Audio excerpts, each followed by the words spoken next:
Dinis, kamusta? Kamustang life? Kamustang everyday life Kamusta ang natin? life? Ayun, sobrang enjoy ko dito sa Philippines kasi kasama ko yung family ko.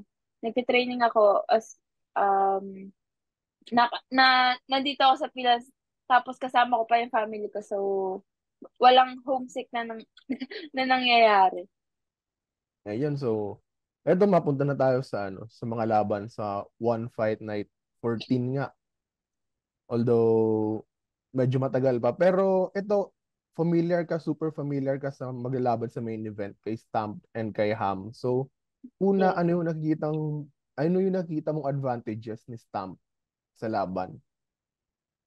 I can say advantage with Stamp when it comes to her aggression. Sa mga fight niya kasi sobrang aggressive niya.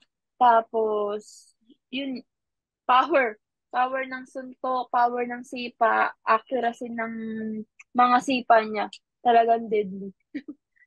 Hmm. So, tingin mo yung yung Muay Thai based ni Stamp, yung talaga yung nagdadala nung power niya when it comes to striking. Oo, kasi nagpapads siya parang 2 times a day. So, feeling ko yun na talaga yung ano niya eh. Yun na talaga, Muay Thai na talaga yung kanyang specialty. Ito si Ham naman, nakalaban mo siya twice.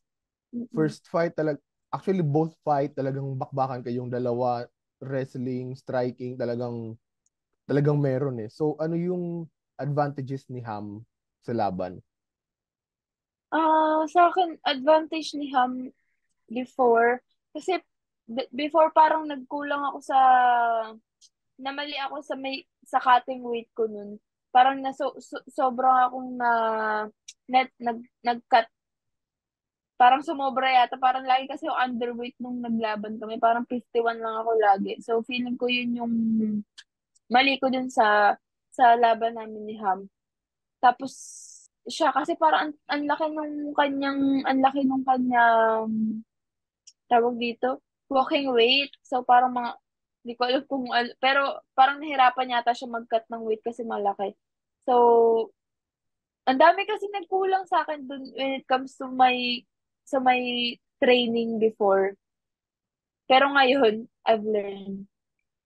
Hmm. Ito kasi kickboxing din yung base ni Ham. So Mm-mm. tingin mo ano yung kailangan gawin ni Ham pag nagkalaban na sila ni Stamp? Kasi kung magsasabay sila sa striking, baka mag-cancel Mm-mm. out din yun. Sa akin, si Ham kasi ano siya counter striker siya eh. So, pag lumapit si Stamp, tsaka lang siya susugod. So, ayun, lagi lang siya nag-aabang. Hindi siya yung unang sumusugod lagi. Usually, siya yung unang Hinihintay niyo muna yung kalaban niya umatake bago siya umatake. Mhm. Ito si Stamp kasi alam nating lahat na yun nga Muay Thai fighter, kickboxing and Muay Thai champion ba before so on. Pero yung grappling niya steadily nag-i-improve. Mm-mm. Submission win siya kay Ritu nung finals ng Grand Prix. So tingin mo ba yung grappling ni Stamp enough na para gamitin niya kay Ham? Na yun yung main weapon niya kay Ham? I think possible naman kasi si Stamp sobrang dali niyang matuto ng mga ng mga techniques. Sobrang fast learner siya. Tsaka talagang inaano niya talagang ano ba tawag, yun, minamaster niya talaga yung ground game niya.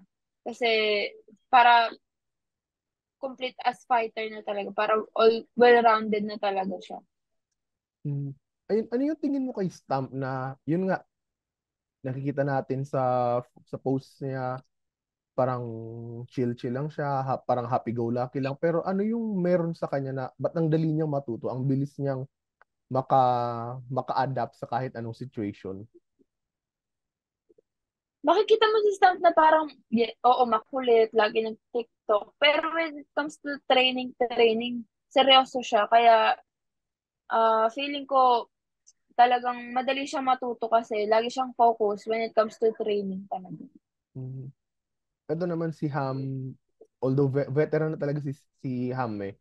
nanalo na rin sa Ryzen, sa Japan, Mhm. sa Korea. So yung experience ba ni Ham magiging advantage sa laban? Yes, isa sa mga advantage niya yun is yung kanyang experience. Kasi iba't iba yung mga nakalaban niya before eh.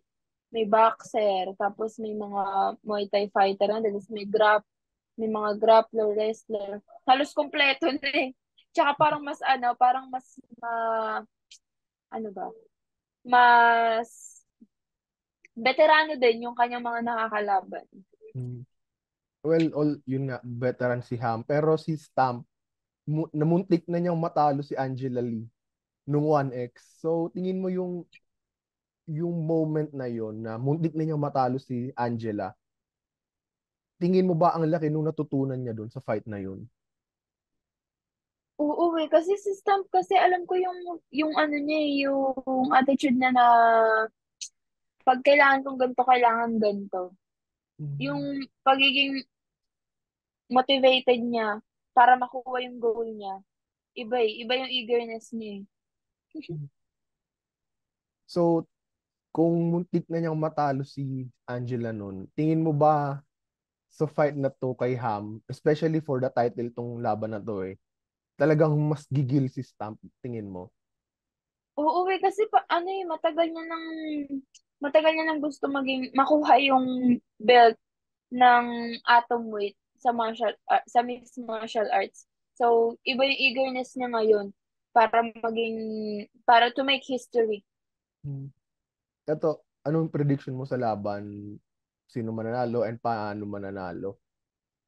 My prediction, I think I'll go with Stamp sa sa kanyang aggression and power. Tingin mo knockout itong laban na to? Possible, possible. Walang imposible kay Stamp, alam niyo yun, guys. Sige, sagarin na natin KO anong round? KO, siguro mga second round or third round. Maaga.